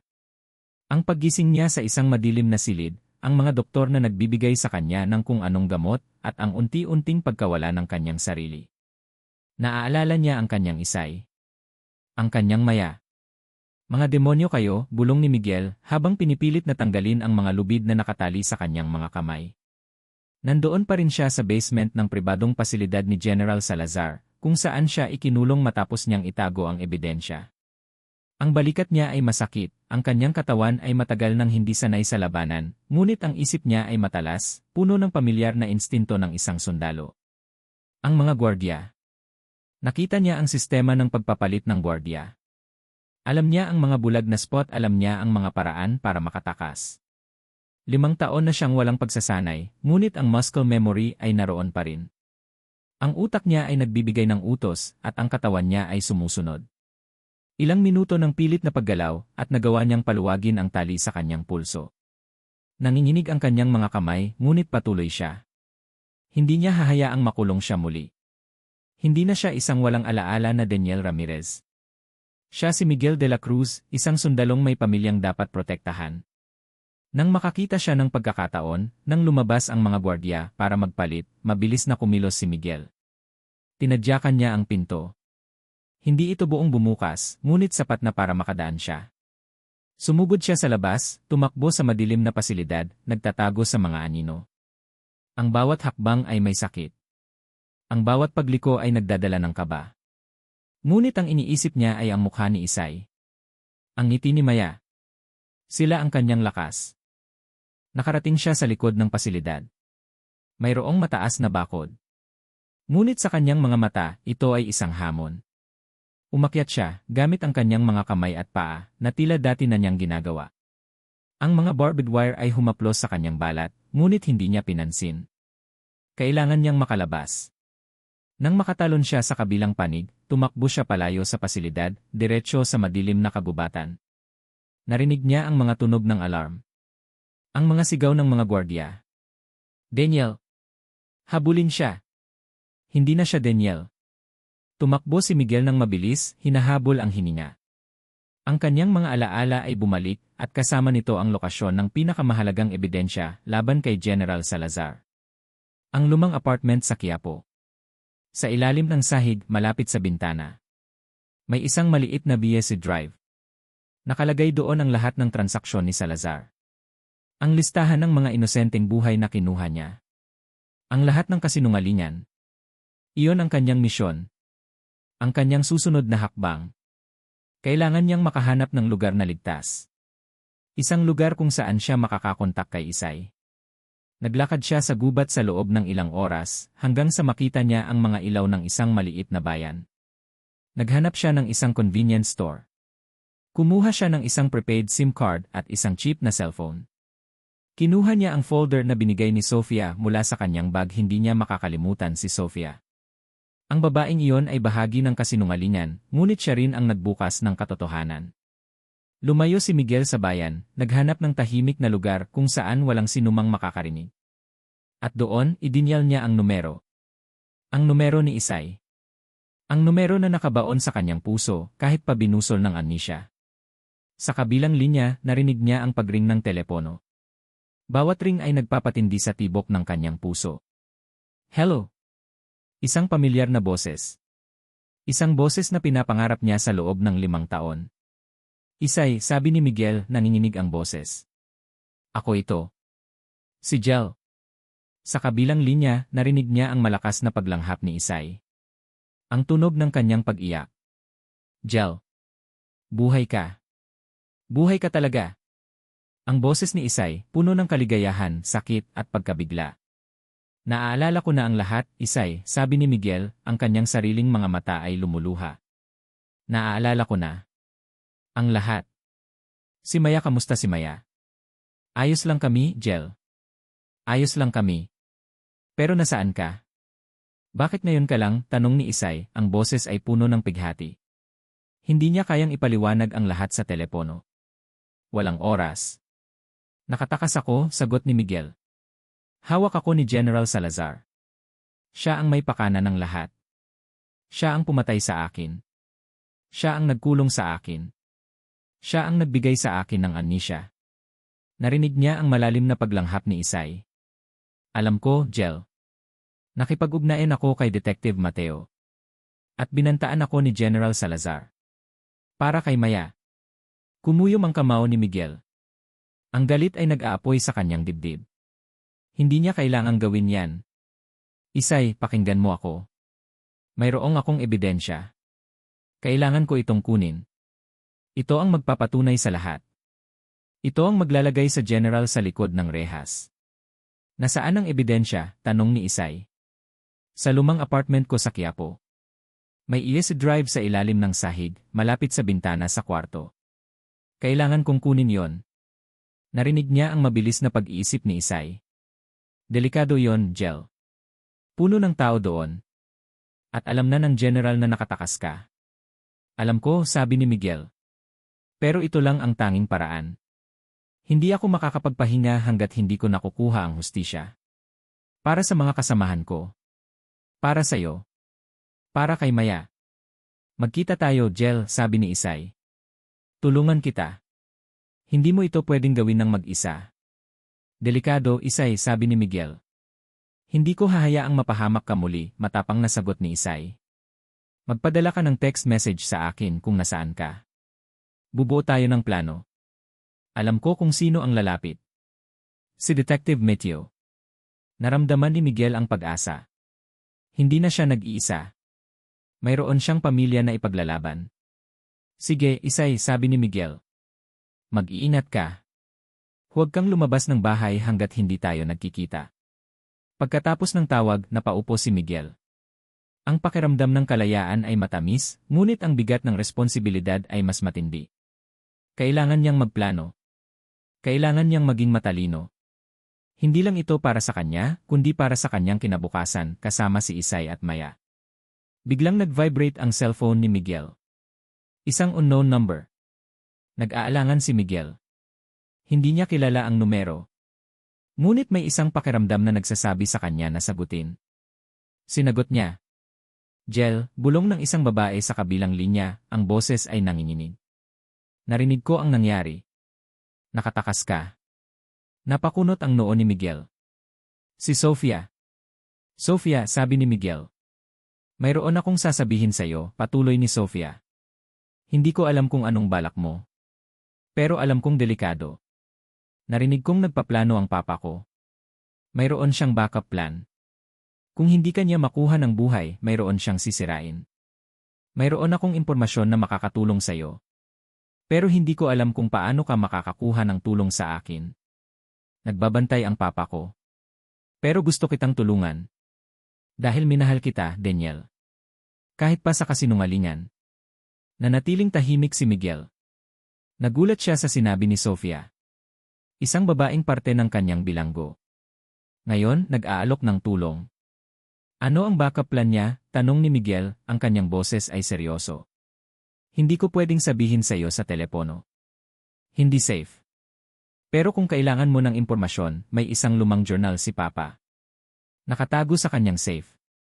Ang lahat ng plano niya nakasulat doon. Ang lahat ng kasinungalingan. Hindi ako makakatulong, pero baka may makatulong. Sino? Tanong ni Miguel. Ang kanyang driver, bulong ni Sofia. Matagal na niyang driver. Hindi niya mapagkakatiwalaan ang iba. Baka may magawa ka sa kanya. Pero bilisan mo. Delikado ang sitwasyon. Naputol ang tawag. Nanatili si Miguel sa kanyang kinatatayuan. Si Sofia. Isang taksil. Isang kaaway. Ngayon, isang kaalyado. Isang bahagi ng laban. Alam niya na hindi pa tapos ang lahat. Ang landas sa hustisya ay mahaba at puno ng panganib. Ngunit sa kanyang puso, alam niyang hindi na siya mag-iisa. May Isay. May Maya. At may hustisya na kailangan niyang makamit. Tense ang paligid sa loob ng isang lihim na safe house sa Maynila. Nagkatinginan si Isabel, Miguel, at Detective Mateo. Ang mukha ni Miguel ay seryoso, puno ng determinasyon na halo ang galit. Ang mga mata niya ay nag-aapoy sa pagnanais na makamit ang hustisya. Hawak ni Isabel ang kanyang kamay mahigpit. Hindi ito panaginip. Buhay siya. At sila magkasama ay lalaban. Jel, sigurado ka ba? Tanong ni Isabel habang nakatingin sa mukha ni Miguel. Hindi pa husto ang lakas mo. At delikado ito. Ngunit umiling si Miguel. Wala nang atrasan, Isay. Ito ang buhay ko. Ang pamilya ko. Kailangan nating tapusin ito. Ang impormasyon ni Sofia ay mahalaga, sabi ni Detective Mateo habang nakatitig sa mapa ng Quiapo. Kung nandoon niya ang journal ni General Salazar at nakasulat doon ang mga plano niya, malaking tulong iyon. Pero kailangan nating kunin ang EHC drive mo, Jel. Iyon ang direktang ebidensya. Iyon ang sisira sa kanya. Mabilis tayong kikilos, sabi ni Miguel. Alam ko ang bawat sulok ng lumang apartment. Walang sinuman ang makakahanap ng EFSD doon maliban sa akin. Tumango si Isabel. Pupunta ako. Kailangan kong makita ang apartment mo. Hindi, sabi ni Miguel. Delikado, Isay. Manatili ka sa safe house. Kasama ko si Detective Mateo. Ngunit umiling si Isabel. Hindi, Jel. Hindi ako alis. Sa loob ng 5 taon, nag-isa ako. Ngayon, magkasama tayo. Hindi ko hahayaang mag-isa ka ulit. At lalong hindi ko hahayaang manalo ang halimaw na yon. Napatingin si Miguel kay Isabel. Nakita niya ang matinding pagmamahal at determinasyon sa mga mata nito. Ito ang Isay na kilala niya. Ang Isay na matapang. Sige, sabi ni Miguel. Pero sa sasakyan ka lang maghihintay. Pagsapit ng dilim, bumalik sila sa Quiapo.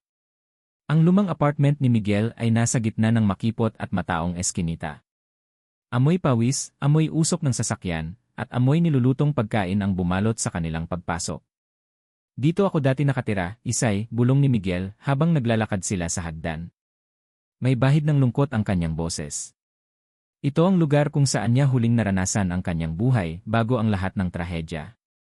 Sa bawat hakbang nila paakyat, mas lalong bumibilis ang tibok ng puso ni Isabel. Nararamdaman niya ang presensya ng nakaraan ni Miguel. Ang mga pader na may bakas ng kanyang huling alaala. Pagdating sa pintuan, mabilis na binuksan ni Miguel ang lock. Pumasok sila. Malalim na ang dilim sa loob. Alikabok ang lahat.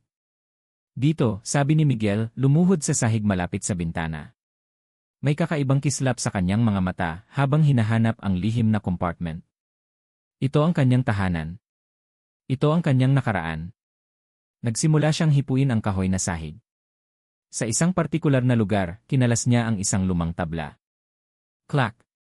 Sa loob, naroon ang isang maliit na VSC drive. Kulay itim. Isang bagay na mukhang ordinaryo, ngunit naglalaman ng impormasyon na kayang gumuho sa isang imperyo. Ngunit habang kinukuha ni Miguel ang ifesi, may narinig silang tunog. Yabag. Sa labas ng pintuan. Nandito na sila, bulong ni Detective Mateo, agad na inilabas ang kanyang baril. Nakuha nila tayo. Magtago ka, Isay, utos ni Miguel, inilagay ang ifesgu sa kanyang bulsa. Agad niyang hinawakan ang isang lumang upuan. Nagbukas ang pinto at pumasok ang dalawang armadong lalaki. Mukhang mga gwardiya ni General Salazar. Nandito ka lang pala, De La Cruz, sabi ng isa sa mga lalaki, habang tinututok ang baril kay Miguel. Hindi na nag-aksaya ng panahon si Miguel. Gamit ang kanyang dating kasanayan, sinipa niya ang upuan sa harap ng mga lalaki, at agad na sinugod ang isa. Sinuntok niya ito sa panga at kinuha ang baril. Nagulat ang mga lalaki. Hindi nila inaasahan ang bilis ng kilos ni Miguel. Nagtago si Isabel sa likod ng lumang aparador, nanginginig. Nakita niya ang Miguel na kilala niya. Ang sundalo. Ang matapang na lalaki. Nagpaputok ang isang gwardiya. Mabilis na nakatago si Miguel. Gumanti si Detective Mateo ng putok.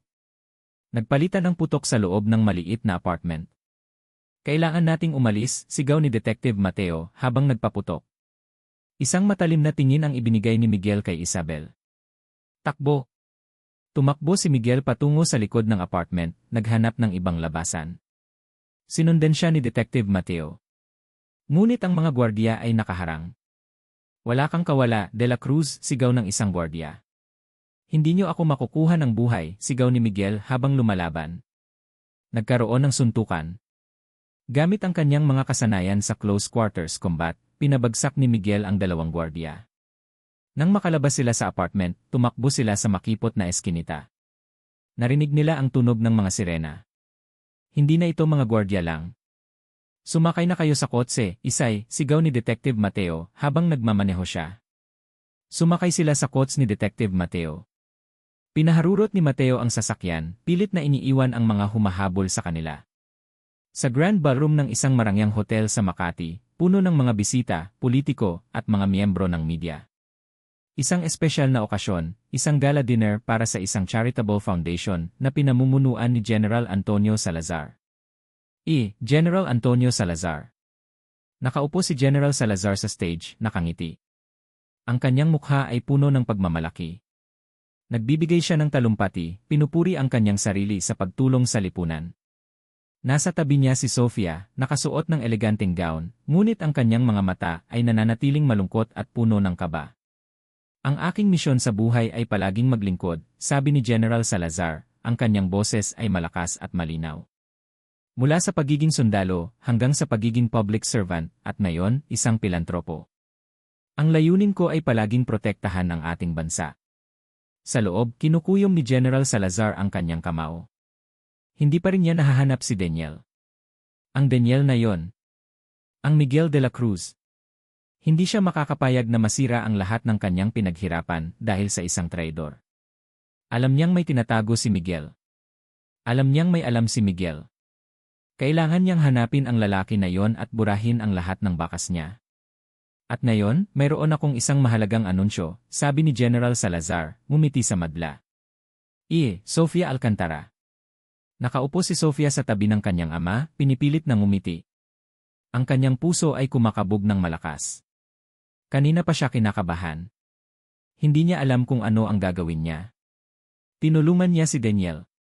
Binigyan niya siya ng impormasyon. Ngunit alam niyang hindi sapat iyon. Naramdaman niya ang tingin ng kanyang ama. Isang tingin na puno ng pagdududa. Alam niya na nagtatago ang kanyang ama ng isang malaking sikreto. Ang lihim na journal. Ang backup plan. Narinig niya ang boses ng kanyang ama, nag-aanunsyo ng isang bagay. At ngayon, mayroon akong isang mahalagang anunsyo. Tumingin siya sa pintuan. At doon niya nakita. Isabel Reyes Miguel Gel de la Cruz. Biglang bumukas ng malakas ang malaking pintuan ng ballroom. Lahat ng ulo ay napalingon. Nakapasok si Miguel, Isay at Detective Mateo. Ang mukha ni Miguel ay may ilang gasgas, ang damit niya ay medyo gusot, ngunit ang kanyang tindig ay matatag. Ang kanyang mga mata ay nakatutok kay General Salazar.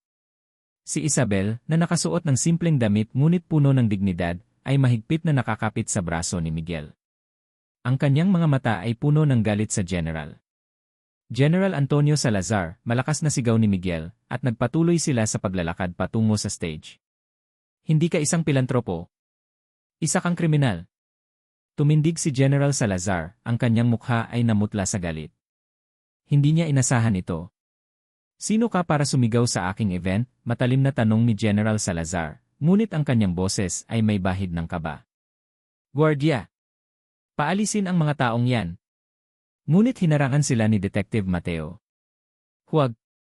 Mayroon kaming ebidensya laban kay General Salazar. Lumapit si Miguel sa harap ng mic. Ang lahat ay nakatitig sa kanya. Ako si Miguel de la Cruz, sabi ni Miguel malakas at malinaw. Isang sundalo na ideklarang patay 5 taon na ang nakalipas. Patay dahil sa utos ni General Antonio Salazar. Nagsimulang magbulungan ang mga tao. Nagsimulang kumuha ng litrato ang mga miyembro ng media. Kasinungalingan. Ang lalaking yan ay isang impostor. May sakit sa pag-iisip, sigaw ni General Salazar, pilit na kinukubli ang kanyang kaba. Ako si Miguel de la Cruz, ulit ni Miguel, ang kanyang mga mata ay puno ng apoy. At mayroon akong ebidensya. Mga transaksyon. Mga kasinungalingan. Mga krimen. Lahat ng iyan ay nasa BSC Drive na ito. Inilabas ni Miguel ang BSC Drive. Ipinakita niya ito sa madla. Ito ang lahat ng iligal na gawain ni General Salazar. Ang bentahan ng armas. Ang droga. Ang pagpatay sa kanyang sariling mga sundalo para itago ang kanyang mga krimen. Ako ang nakakita. Kaya niya ako pinatay. Kaya niya ako kinulong. At binigyan ng amnesia. Nagsimula nang magkagulo ang mga tao. Ngunit mabilis na gumalaw si General Salazar. Lumabas siya ng stage at sinubukang agawin ang ifesi kay Miguel. Sobra ka na, Daniel, sigaw ni General Salazar. Hindi ka mananalo. Sofia Alcantara. Nakita ni Sofia ang pagkakagulo. Ang kanyang ama na pilit na inagaw ang ifesi kay Daniel. Ang media na nagpipikturan. Ito na ang huling sandali. Ang huling pagpipilian. Ang banta ng kanyang ama. Ang pag-ibig niya kay Daniel. Ang kasinungalingan. Ang sakit. Nagsimulang tumulo ang luha sa kanyang mga mata. Napatingin siya kay Daniel. Ang mukha nito ay puno ng galit, ngunit may bahid din ng pagkabigo. Para si Isabel. Para kay Daniel. Huminga ng malalim si Sofia. Hindi na siya pwedeng magtago pa. Papa, sigaw ni Sofia, tumindig at lumapit sa mic na nasa stage. Lahat ng mata ay bumaling kay Sofia. Nagulat si General Salazar. Sofia, anong ginagawa mo? Sigaw ni General Salazar. Papa, sabi ni Sofia, ang kanyang boses ay nanginginig ngunit may matinding determinasyon. Tama siya. Ang lahat ng sinabi ni Miguel de la Cruz ay totoo. Nagsimulang magbulungan ang mga tao. Mas lalong nagkagulo. General Salazar ay lalong nagalit. Nagsinungaling ako sa lahat ng tao, patuloy ni Sofia, umiiyak. Kahit sa lalaking minahal ko. Dahil sa takot sa'yo, Papa. Pero hindi na ngayon. Naglakad siya papunta sa harap ng stage, hawak ang isang maliit na diary. Mayroon siyang journal. Dito nakasulat ang lahat ng plano niya. Ang lahat ng kasinungalingan niya. Ang backup plan niya. Kung hindi niya makukuha si Miguel, sisirain niya ang lahat. Ang buhay ni Isabel. Ang buhay ng kanyang anak. Dahil dito nakasulat ang detalye ng kanyang network. Ang mga taong kasama niya sa lahat ng krimen. Ipinakita ni Sofia ang journal sa madla. Nanlaki ang mga mata ni General Salazar. Ang journal. Ang pinakamalalim niyang sikreto. Na nasa kamay ng sarili niyang anak. Sa gitna ng kaguluhan, dumating ang mga pulis at mga ahente ng INI, National Bureau of Investigation. May lumapit kay Detective Mateo. NDA, sabi ng isang ahente. Nakakuha kami ng tip.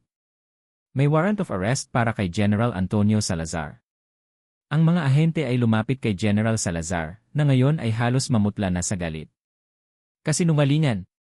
Lahat ito ay kasinungalingan, sigaw ni General Salazar, habang pinipilit siyang dakpin ng mga ahente. Hindi niyo ako pwedeng hulihin. Kilala niyo ako. General Salazar, ikaw ay inaresto sa kasong plunder, conspiracy to commit murder, at human trafficking, sabi ng ahente. Hindi pa ako tapos, sigaw ni General Salazar, habang tinuturo si Miguel. Hindi pa tayo tapos, Miguel de la Cruz. Hindi mo ako kayang sirain. Hindi mo pa nakikita ang huli ko. Ngunit dinala na siya palayo. Habang nilalabas siya ng ballroom, ang tingin niya kay Miguel ay puno ng matinding hapis at puot. Ang kanyang mga mata ay nangangako ng paghihiganti. Sa gitna ng kaguluhan, lumapit si Sofia kay Miguel at Isabel. Ang kanyang mga mata ay luhaan. Patawarin niyo ako. Hindi ko alam kung may pag-asa pa para sa akin. Pero sana maging masaya kayo. Salamat, Sofia, sabi ni Isabel, puno ng paghati. Tumango lang si Sofia at umalis. Hindi na niya kayang manatili pa. Alam niyang kailangan niyang harapin ang kanyang sariling kapalaran. Magkayakap si Miguel at Isabel habang nakatayo sa gitna ng ballroom. Ang mga tao ay nagbubulungan. Ang mga flash ng kamera ay patuloy sa pagkidlat. Ngayon, buo na ang Miguel niya. Bumalik na siya. Ngunit sa kanyang pagyakap, naramdaman ni Isabel ang pagod at sakit ni Miguel. Ang laban ay nanalo. Ngunit ang sugat ng nakaraan ay malalim. Tumingin si Miguel kay Isabel. Tapos na, Isay. Nakauwi na ako. Ngunit sa kanyang mga mata may nakita si Isabel. Ang pait ng 5 taong nawala. Ang sakit ng pagtataksil. Ang anino ni General Salazar. Tapos na ang laban. Ngunit ang proseso ng paghilom ngayon palang magsisimula. At alam nilang hindi ito magiging madali. Hindi pa tapos ang lahat. Lumipas ang ilang linggo. Ang paghaharap sa ballroom ay naging headline sa buong bansa. Si General Antonio Salazar ay nakakulong, nakaharap sa maraming kaso. Ang kanyang imperyo ng krimen ay gumuho. Si Sofia ay nagbigay ng testimonya laban sa kanyang ama, isang desisyon na nagdulot ng personal na kalayaan para sa kanya, ngunit kapalit ng pilit na pagtanggap sa kanyang nagawang pagkakamali. Siya ngayon ay nasa ilalim ng witness protection, isang buhay na malayo sa kanyang nakaraan. Para kina Isabel at Miguel, ang pagbalik ng general sa likod ng rehas ay hindi ang katapusan. Ito ang simula. Nakatayo si Isabel sa harap ng salamin, pinagmamasdan ang kanyang sarili. Ang pagod ay naroon pa rin sa kanyang mga mata, ngunit mayroon ng liwanag na hindi niya nakita sa loob ng 5 taon. Sa likod niya, naramdaman niya ang isang yakap. Maganda ka, Isay, bulong ni Miguel sa kanyang balikat. Napangiti si Isabel. Ang yakap na iyon. Ang mga salitang iyon. Ito ang tunay. Hindi na siya maaamba pa na mawawala ito. Salamat, Jel, sagot niya. Ang unang mga linggo ay naging puno ng mga adjustments. Si Miguel, na matagal nang nakakulong sa kanyang alaala, ay kailangan ding makipag-ugnayan muli sa mundo. Ang simpleng gawain ng paglalakad sa kalye, ng pagbili ng kape, ng pakikipag-usap sa mga tao, ay tila bago para sa kanya. At higit sa lahat, ang muling pakikipag-ugnayan kay Maya. Nakatayo si Miguel sa labas ng pintuan ng kwarto ni Maya, pinagmamasdan ang anak na abala sa paglalaro ng kanyang mga manika. Huminga siya ng malalim. Ang bawat paglapit niya kay Maya ay puno ng kaba. Papa, tingnan mo. Ginawa ko po siyang prinsesa, masayang sabi ni Maya, ipinapakita ang kanyang manika. Pilit na umiti si Miguel. Hindi pa rin siya sanay sa tawag na yon. May bahid pa rin ng awkwardness. 5 taon siyang wala. 5 taon na hindi siya naging bahagi ng buhay ng anak niya. Ang galing naman ng prinsesa mo, anak, sabi ni Miguel, lumuhod para mapantayan ang anak. Tumingin si Maya sa kanya. Papa, bakit po hindi niyo kami kasama dati? Bakit po ngayon lang kayo bumalik? Ang tanong na iyon ay parang patalim na tumusok sa puso ni Miguel. Paano niya ipapaliwanag sa isang 5 taong gulang ang tungkol sa amnesia, sa masamang general, sa pagtataksil? Anak, simula ni Miguel, hinaplos ang buhok ni Maya. Nagkaroon si Papa ng mahabang misyon. At sa misyon na yon, nawala si Papa. Pero hinanap ni Mama si Papa. At salamat sa mama mo, nakauwi na si Papa. Yumakat si Maya kay Miguel. Miss na po kita, Papa. Niyakap ng mahigpit ni Miguel ang kanyang anak. Naramdaman niya ang init ng yakap ni Maya. Ang pagmamahal. Ito ang nawala sa kanya. At ngayon, unti-unti, bumabalik na. Miss na rin kita, anak, bulong ni Miguel. Mula sa pintuan, pinagmamasdan sila ni Isabel. Ang kanyang mga mata ay puno ng luha. Ito ang kanyang pamilya. Ito ang pinaglaban niya. Ang mga awkward moments ay unti-unting nawawala. Ang tunay na koneksyon ay mas malakas kaysa sa 5 taon ng pagkawala. Isang gabi, habang mahimbing na ang tulog ni Maya, nakaupo si Isabel at Miguel sa living room. Ang ilaw ay mahina at ang tanging naririnig ay ang tunog ng hangin sa labas. Jel, paano ka magsisimula ulit? Tanong ni Isabel, hinawakan ang kamay ni Miguel. Huminga ng malalim si Miguel. Hindi ko alam, Isay. Ang daming nawala. Ang trabaho ko. Ang mga kasamahan ko. Ang mga alaala ko. Ang 5 taon na hindi kita kasama. Hindi ko alam kung paano ko babawiin. Hindi mo kailangang bawiin ang lahat ng sabay-sabay, Jel, sabi ni Isabel. Ang mahalaga, nandito ka na. Kasama mo kami. Hindi natin mababago ang nakaraan. Pero kaya nating gawing mas maganda ang kinabukasan. Tumingin si Miguel kay Isabel. Naramdaman ko ang lahat ng sakit mo, Isay. Ang lungkot. Ang takot. Patawarin mo ako kung pinagdudahan mo ang lahat.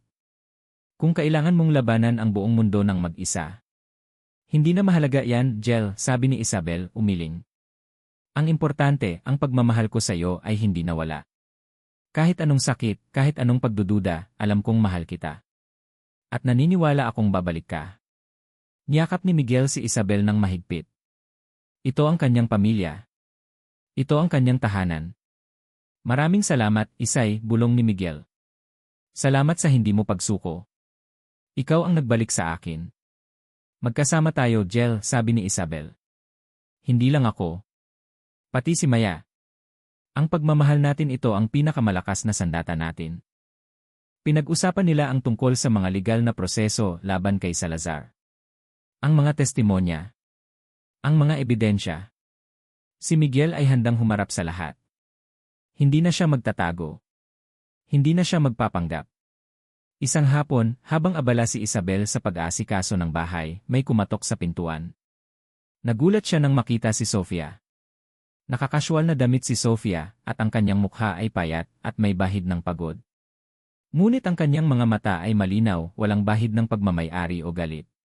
Sofia, tanong ni Isabel. Isay, sabi ni Sofia, ang kanyang boses ay mahina. Pwede ba tayong mag-usap? Pinapasok ni Isabel si Sofia. Naupo sila sa sala. Nandito ako para mag-sorry, simula ni Sofia. Sa lahat ng kasinungalingan. Sa lahat ng sakit na naidulot ko. Alam kong hindi ko na maibabalik ang lahat. Pero gusto kong malaman mo na nagsisisi ako. Nasaan si Daniel? Tanong ni Isabel. O Miguel. Nagbabakasyon siya kasama si Maya, sagot ni Isabel. Magandang pamilya kayo, sabi ni Sofia, isang malungkot na ngiti ang lumabas sa kanyang labi. Kahit naging bahagi ako ng pagtatago sa kanya, sa loob ko, hinangaan ko ang pagmamahal niyo. Ang pagmamahal mo para sa kanya. Ang pagmamahal niya para sa inyo. Bakit ka nagbalik? Tanong ni Isabel. Hindi ako pwedeng manatili sa ilalim ng witness protection. Kailangan kong harapin ang lahat, sabi ni Sofia. At kailangan kong makita kayo. Para sabihin sa inyo na hindi ko talaga gusto ang lahat ng nangyari. Na napilitan lang ako. Na naging biktima rin ako ng papa ko. Tiningnan ni Isabel si Sofia. Nakita niya ang tunay na pagsisisi. Ang pagod sa mga mata nito. Hindi ko alam kung paano ka mapapatawad, Sofia, sabi ni Isabel, puno ng paghati. Ang sakit ay malalim. Pero salamat sa pagtulong mo sa huli. Kung hindi dahil sa iyo, baka hindi namin nakuha ang hustisya. Kung mayroon mang natira sa akin na kabutihan, iyon ay dahil kay Daniel, sabi ni Sofia. Sana maging masaya kayo. Sana matapos na ang lahat ng sakit. Tumayo si Sofia. Kailangan ko nang umalis. Mayroon pa akong dapat harapin. Pero sana maging maligaya kayo sa bagong simulan nyo. Nagpaalam si Sofia. Isang babaeng nawalan ng lahat, ngunit mayroong bagong pag-asa para sa kanyang sarili, sa pamamagitan ng katotohanan. Isang umaga. Ang araw ay sumisikat sa itaas ng karagatan.